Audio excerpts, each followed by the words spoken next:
যেমন দেখো ক্লাসের শুরুতে আমি তোমাকে কি বলছিলাম যে যারা তোমরা আমাদের আগের ক্লাসগুলো খুঁজে পাবা না তারা যদি পেজে SMS করো যে আমাদের আগের ক্লাসগুলো প্রয়োজন, তাহলে তোমাদেরকে কিন্তু আমার আগের ক্লাসগুলোর কি দিব, একটা অ্যাড্রেস দিব, যার মাধ্যমে তুমি ওই অ্যাড্রেসে ক্লিক করে সরাসরি ওই ক্লাসে চলে যাবা।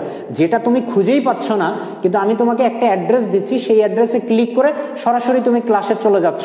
তাহলে ওই যে অ্যাড্রেসটা আমি তোমাকে দিলাম ওই অ্যাড্রেসটাকেই বলা হচ্ছে লিঙ্ক। বিষয়টা বুঝতে পারছো? তাহলে লিঙ্ক জিনিসটা কি হলো? লিঙ্ক জিনিসটা হলো যে অ্যাড্রেসের মাধ্যমে আমরা সহজে কোনো একটা ওয়েব পেজ বা কোনো একটা ওয়েবসাইটে বা কোনো একটা ঠিকানায় সহজে অ্যাক্সেস করতে পারতেছি বা ডাইরেক্ট অ্যাক্সেস করতে পারতেছি, সেই অ্যাড্রেসটাকেই মূলত বলা হচ্ছে লিঙ্ক। আজকের শেখার বিষয় হবে হাইপার লিঙ্ক। আমরা আজকে শিখবো হচ্ছে হাইপার লিঙ্ক। ঠিক আছে, হাইপার লিঙ্ক প্রকাশের জন্য আমরা যে ট্যাগটা ব্যবহার করব সেটা হচ্ছে এ ট্যাগ। এ মানে হচ্ছে অ্যাঙ্কর ট্যাগ। লিঙ্ককে আরো একটা নাম দ্বারা প্রকাশ করা যার নাম হচ্ছে অ্যাঙ্কর, ANCHOR, অ্যাঙ্কর। তাহলে লিঙ্ক প্রকাশের জন্য আমরা কোন ট্যাগ ব্যবহার করতেছি? লিঙ্ক প্রকাশের জন্য আমরা এ ট্যাগ ব্যবহার করতেছি। ঠিক আছে, তোমাকে যদি বলা হয় যে অ্যাঙ্কর ট্যাগ কোনটি, তাহলে তোমাকে বলতে হবে হচ্ছে এ ট্যাগ। এটা MCQতে আসে যে অ্যাঙ্কর ট্যাগ নিচের কোনটি, তাহলে আমরা কি বলবো? এ ট্যাগটাকে বলবো। দেখো আমি তোমাকে সহজভাবে বলি, তোমরা তো অনেক জায়গায় অনেকভাবে শিখতে পারো, আমি তোমাকে একটু সহজভাবে শেখানোর চেষ্টা করি। তুমি লিঙ্ক তৈরি করার জন্য দুইটা কথা মাথায় রাখবা। একটা হচ্ছে লিঙ্কের আমাদের কি থাকবে, একটা অ্যাড্রেস থাকবে। লিঙ্ক জিনিসটা মূলত কি? লিঙ্ক হচ্ছে যে অ্যাড্রেসের মাধ্যমে আমরা কোনো একটা ওয়েব পেজ বা ওয়েবসাইটে কি করতে পারি, সহজে অ্যাক্সেস করতে পারি বা কোনো একটা জায়গায় সহজে আমরা যেতে পারি, সেটাকেই আমরা কি বলতেছি? লিঙ্ক। যেমন দেখো ক্লাসের শুরুতে আমি তোমাকে কি বলছিলাম যে যারা তোমরা আমাদের আগের ক্লাসগুলো খুঁজে পাবা না তারা যদি পেজে SMS করো যে আমাদের আগের ক্লাসগুলো প্রয়োজন, তাহলে তোমাদেরকে কিন্তু আমার আগের ক্লাসগুলোর কি দিব, একটা অ্যাড্রেস দিব, যার মাধ্যমে তুমি ওই অ্যাড্রেসে ক্লিক করে সরাসরি ওই ক্লাসে চলে যাবা। যেটা তুমি খুঁজেই পাচ্ছ না, কিন্তু আমি তোমাকে একটা অ্যাড্রেস দিচ্ছি, সেই অ্যাড্রেসে ক্লিক করে সরাসরি তুমি ক্লাসে চলে যাচ্ছ। তাহলে ওই যে অ্যাড্রেসটা আমি তোমাকে দিলাম ওই অ্যাড্রেসটাকেই বলা হচ্ছে লিঙ্ক। বিষয়টা বুঝতে পারছো? তাহলে লিঙ্ক জিনিসটা কি হলো? লিঙ্ক জিনিসটা হলো যে অ্যাড্রেসের মাধ্যমে আমরা সহজে কোনো একটা ওয়েব পেজ বা কোনো একটা ওয়েবসাইটে বা কোনো একটা ঠিকানায় সহজে অ্যাক্সেস করতে পারতেছি বা ডাইরেক্ট অ্যাক্সেস করতে পারতেছি, সেই অ্যাড্রেসটাকেই মূলত বলা হচ্ছে লিঙ্ক। তাহলে লিঙ্ক মূলত একটা হচ্ছে কি ওয়েব অ্যাড্রেস। বুঝতে পারলাম? লিঙ্ক মূলত কি একটা ওয়েব অ্যাড্রেস। ঠিক আছে, তাহলে লিঙ্ক প্রকাশের জন্য মাস্ট বি তোমার কি থাকতে হবে, একটা অ্যাড্রেস থাকতে হবে, তা না হলে কিন্তু সেটা লিঙ্ক হবে না। এটা একটা পয়েন্ট। সেকেন্ড পয়েন্ট হচ্ছে যে ওই অ্যাড্রেসটাকে তোমাকে একটা নাম দ্বারা প্রকাশ করতে হবে, যে নামটাকে আমরা বলি হচ্ছে লিঙ্ক নেম।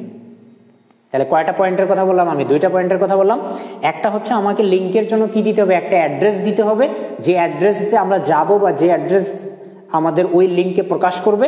আর একটা ওই লিঙ্কে প্রকাশ করার জন্য আমাদের কি ব্যবহার করতে হবে, একটা নাম বা পয়েন্টার ব্যবহার করতে হবে, যেটাকে আমরা কি বলতেছি, লিঙ্ক নেম। আমরা যদি একটা লিঙ্ক তৈরি করে ফেলি এখন, তাহলে আমরা আসলে লিঙ্কের পুরো কনসেপ্টটা ক্লিয়ার হয়ে যাবে। আমরা একটা লিঙ্ক তৈরি করি এখন। দেখো সাপোজ আমরা সিম্পলি ধরে নিলাম যে আমাদের গুগল যে শব্দটা আছে, এই গুগল শব্দটাতে যদি আমরা ক্লিক করি, তাহলে আমাদের যে গুগলের ওয়েবসাইট আছে google.com, আমরা এই ওয়েবসাইটে প্রবেশ করব।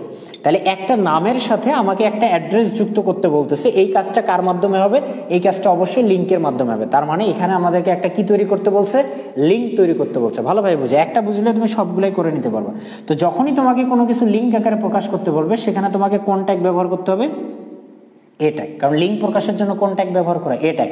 শুধু কি এ ট্যাগ হলেই হবে না, এর সাথে তোমাকে একটা অ্যাট্রিবিউট ব্যবহার করতে হবে যার নাম হচ্ছে HREF। HREF এর ফুল মিনিং হচ্ছে হাইপার রেফারেন্স। তোমাদের এখন লেখার প্রয়োজন নাই, তোমরা একটা পুরোটাই ভালোভাবে বুঝে নাও। আমার লেখা শেষ হয়ে গেলে, বোঝানো শেষ হয়ে গেলে আমি তোমাকে লেখার সময় দিব, তখন তুমি লিখে নিও। একটা বুঝে নাও, একটা বুঝতে পারলে এইভাবে সব তুমি তৈরি করে নিতে পারবো।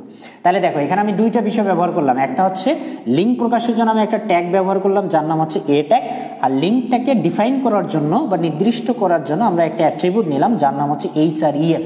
তোমাদের জানা আছে অবশ্যই যে অ্যাট্রিবিউটের অংশ কয়টা থাকে বলো দেখি? অ্যাট্রিবিউট কিন্তু পড়ানো হয়েছে। অ্যাট্রিবিউটের অংশ কয়টা? অ্যাট্রিবিউট অংশ দুইটা, একটা হচ্ছে নাম আর একটা হচ্ছে ভ্যালু, তাই না? তো HREFটা হচ্ছে কি অ্যাট্রিবিউট নেম, এরপর একটা ইকুয়াল দি ইনভার্টেড কমার মধ্যে ওই অ্যাট্রিবিউটের আমরা কি লিখে থাকি?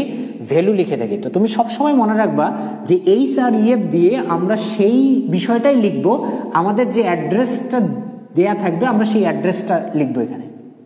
তাহলে HREF দ্বারা আমরা সবসময় কি লিখবো বলো দেখি?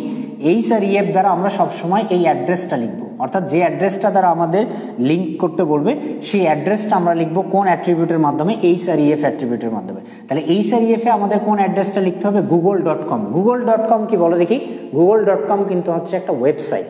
যখন তোমাকে কোনো একটা ওয়েবসাইটের ঠিকানাকে লিঙ্ক করতে বলবে তখন বেটার হয় তুমি ওখানে পুরো ঠিকানাটাই দিয়ে দিবা। একটা ওয়েবসাইটের পূর্ণাঙ্গ ঠিকানাকে প্রকাশ করা হয় এভাবে, https://www. এখানে কি বলা আছে গুগল, তাহলে আমরা লিখবো হচ্ছে google.com। এরপরে এই যে আমরা ইনভার্টেড কমা শুরু করছিলাম সেই ইনভার্টেড কমা ক্লোজ করব। এই যে আমরা অ্যাঙ্গেল ব্র্যাকেট শুরু করছিলাম সেই অ্যাঙ্গেল ব্র্যাকেটটা আমরা কি করে দিব, ক্লোজ করে দিব। তাহলে এতটুকু যদি আমি আবার রিপিট করি, লিঙ্কের জন্য আমরা একটা ট্যাগ নিচ্ছিলাম যার নাম হচ্ছে এ ট্যাগ। লিঙ্ক প্রকাশের জন্য আমরা একটা অ্যাট্রিবিউট নিচ্ছিলাম যার নাম হচ্ছে এইচ আর ইএফ। এই এইচ আর ইএফ অ্যাট্রিবিউট দ্বারা তুমি সবসময় কি দিবা, সবসময় তুমি অ্যাড্রেস দিবা। আর লিঙ্ক তৈরি করতে বললে তোমাকে কোনো না কোনো একটা অ্যাড্রেস অবশ্যই দেয়া থাকবে, যে অ্যাড্রেসটা দেয়া থাকবে তুমি এখানে সেই অ্যাড্রেসটাই দিবা। আর যদি অ্যাড্রেসটা কি হয়, কোনো একটা ওয়েবসাইটের হয়, তখন বেটার হয় তুমি ওয়েবসাইটের পুরো ঠিকানার যেভাবে আমরা লিখি সেভাবেই উল্লেখ করে দেয়। পুরো ঠিকানা কিভাবে লেখা হয়, https://www.google.com। এখন যদি তোমাকে ফেসবুকে যাইতে বলে তাহলে তুমি লিখবা facebook.com, টুইটারে যাইতে বললে তুমি লিখবা twitter.com, টুইটার তো নাই এখন x.com, তাই না? এরপরে যদি তোমাকে মনে করো ইনস্টাগ্রামে যাইতে বলে তাহলে instagram.com। তোমার কলেজের কোনো একটা ওয়েবসাইট দেখা থাকতে পারে, তাহলে কলেজের ওয়েবসাইটে তুমি নাম দিবা। মনে করো তোমার কলেজের ওয়েবসাইট, কলেজের নাম XYZ, তাহলে www.xyz.com। তোমাকে ঢাকা বোর্ডের ওয়েবসাইটে যাইতে বলতে ঢাকা বোর্ডের শেষে কিন্তু .com থাকবে না, ঢাকা বোর্ডের শেষে কি থাকবে, .edu থাকবে সম্ভবত, তাই না? কারণ এটা একটা কি এডুকেশনাল ওয়েবসাইট। এই হচ্ছে বিষয়। তাহলে এতটুকু আশা করি তোমাদের ক্লিয়ার যে আমরা প্রথমে লিঙ্ক প্রকাশের জন্য একটা ট্যাগ নিব যার নাম হচ্ছে এ ট্যাগ, একটা অ্যাট্রিবিউট নিব যার নাম হচ্ছে এইচ আর ইএফ। আর এইচ আর ইএফ অ্যাট্রিবিউট দ্বারা আমরা কি লিখবো, আমরা যে ঠিকানাটা দেয়া থাকবে সেই ঠিকানাটা লিখবো। এখন ঠিকানাটা তো আমাদের হয়ে গেল, ঠিক আছে, কিন্তু লিঙ্কের ক্ষেত্রে কিন্তু শুধু ঠিকানাই থাকে না, ওই লিঙ্কটাকে প্রকাশ করার জন্য একটা নাম দিতে হয়, যে নামটাকে বলা হয় লিঙ্ক নেম। এখানে লিঙ্ক নেম হিসেবে কি উল্লেখ করা আছে, গুগল। তাহলে এই যে তারপরে তোমাকে যে লিঙ্ক নেম দ্বারা তুমি লিঙ্কটাকে প্রকাশ করতে চাচ্ছ সেটা লেখার পর তোমাকে কি করতে হবে, এই ট্যাগটাকে ক্লোজ করে দিতে হবে। তাহলে এই যে এটাই হয়ে গেল তোমার পুরো একটা লিঙ্কের স্ট্রাকচার। এই গুগল শব্দের সাথে এই অ্যাড্রেসটা কি হয়ে গেছে, লিঙ্ক আকারে যুক্ত হয়ে গেছে। যখনই আমরা এই গুগলে ক্লিক করব তখন আমাদেরকে গুগলের যে ওয়েবসাইট আছে সেই ওয়েবসাইটে আমাদের কি করবে, সরাসরি নিয়ে যাবে, ঠিক আছে? তাহলে এটাই হয়ে গেল একটা লিঙ্কের স্ট্রাকচার। এই স্ট্রাকচার ফলো করে এখন তোমাকে যে কোনো লিঙ্ক তৈরি করতে বললে আশা করি তোমরা বিষয়টা পারবা। তাহলে আমাদেরকে এখানে কি তৈরি করতে বলছে, একটা লিঙ্ক তৈরি করতে বলছে। যখনই আমাকে কোনো লিঙ্ক তৈরি করতে বলবে তখন আমি কোন ট্যাগ ইউজ করব, এ ট্যাগ ইউজ করব। আর অ্যাট্রিবিউট হিসেবে কি ব্যবহার করব, অ্যাট্রিবিউট হিসেবে এইচ আর ইএফ ব্যবহার করব। আমি তোমাকে একটু আগে কি বললাম যে তুমি এইচ আর ইএফ দিয়ে সবসময় কোনটা দিবা, তুমি এইচ আর ইএফ দিয়ে সবসময় অ্যাড্রেসটা দিবা। এখানে অ্যাড্রেস কি আছে দেখো দেখি, এখানে অ্যাড্রেস আছে xyz.edu.bd। তো এটা যেহেতু একটা ওয়েবসাইটের অ্যাড্রেস, আমি বললাম যখন ওয়েবসাইটের অ্যাড্রেস দেওয়া থাকবে তখন আমরা ওয়েবসাইটের অ্যাড্রেসের যে স্ট্রাকচার সেটা ফলো করে লিখবো। সেটা খুবই সিম্পল, https://www. এরপরে যে ওয়েবসাইটটার কথা বলা থাকবে সেটা দিয়ে দেবো। ওয়েবসাইটে কি কথা বলা আছে, xyz.edu. হচ্ছে কি বিডি। তাহলে এখানে আমরা শুধু কি দিব, এখানে আমরা শুধু অ্যাড্রেসটা দিব। এরপরে আমরা কি লিখবো, এরপরে ওই যে নামটা, যে নামের সাথে আমার লিঙ্কটা কি আছে, যুক্ত করা আছে, সেই নামটা লিখতে হবে। এখানে কোন নামের সাথে যুক্ত করতে বলছে, মাই কলেজ। তাহলে আমরা এখানে কি লিখবো, মাই কলেজ লিখবো। এরপরে আমরা যে এ ট্যাগটা শুরু করছিলাম সেই এ ট্যাগটা আমরা ক্লোজ করে দেবো। তাহলে খুব সিম্পলি আমাদের লিঙ্কটা কিন্তু তৈরি হয়ে যাবে, বুঝতে পারছো? এখানে এই অংশটাকে আমরা বলতেছি হচ্ছে রেফারেন্স অংশ। এই অংশটাকে কি বলা হয়, এই অংশটাকে বলা হয় হচ্ছে রেফারেন্স অংশ। অর্থাৎ আমরা কোন ঠিকানাটাতে যাব সেটা আমরা এখানে রেফার করে দিচ্ছি। আর এই অংশটাকে বলা হচ্ছে লিঙ্ক নেম। যে নাম দ্বারা কোনো একটা লিঙ্ককে প্রকাশ করা হয় সেই নামটাকে কি বলা হয়, লিঙ্ক নেম। আমরা কিন্তু আউটপুটে শুধু লিঙ্ক নেমগুলো দেখতে পাই, আমরা কিন্তু ঠিকানাগুলো দেখতে পাই না। ঠিকানাটা লিঙ্ক নেমের সাথে যুক্ত করা থাকে, এর ফলে যখনই তুমি ওই নামটাতে ক্লিক করো তোমাকে এই ঠিকানায় ওয়েবসাইটটা নিয়ে যায়।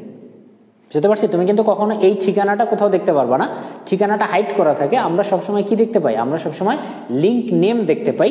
সেই লিঙ্ক নেম অনুযায়ী, সেই লিঙ্ক নেমটাতে আমরা যখন ক্লিক করি সেই এই যে ঠিকানাটা আমরা যেটা এখানে মেনশন করতেছি এই ঠিকানায় আমাদেরকে সরাসরি কি করবে, নিয়ে যাবে, ঠিক আছে? লিঙ্ক এর জন্য কোন ট্যাগ, তাহলে লিঙ্ক এর ট্যাগ হচ্ছে কি এ ট্যাগ।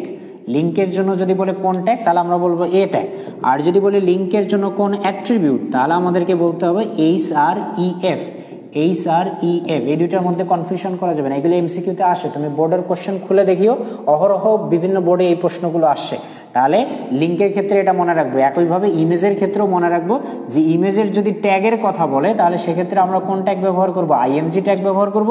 আর ইমেজের যদি অ্যাট্রিবিউটের কথা বলে তাহলে আমরা কোন ট্যাগ ইউজ করব, তাহলে আমরা হচ্ছে এসআরসি অ্যাট্রিবিউট ইউজ করব। ট্যাগ তো না, এসআরসি অ্যাট্রিবিউট ইউজ করবে। তাহলে একটা ট্যাগ একটা অ্যাট্রিবিউট, একটা ট্যাগ একটা অ্যাট্রিবিউট। তাহলে ইমেজ আর লিঙ্কের এই দুইটা বিষয় তোমাদের অবশ্যই ক্লিয়ার রাখতে হবে। দেখবা যে কারো না কারো কলেজে যে সামনে টেস্ট পরীক্ষা আছে এই চারটা থেকে কোনো না কোনো কলেজে এরকম একটা এমসিকিউ থাকবেই যে লিঙ্কের জন্য কোন ট্যাগ, নাহলে ইমেজের জন্য কোন ট্যাগ, লিঙ্কের জন্য কোন অ্যাট্রিবিউট, নাহলে ইমেজের জন্য কোন অ্যাট্রিবিউট। এগুলো আসবেই।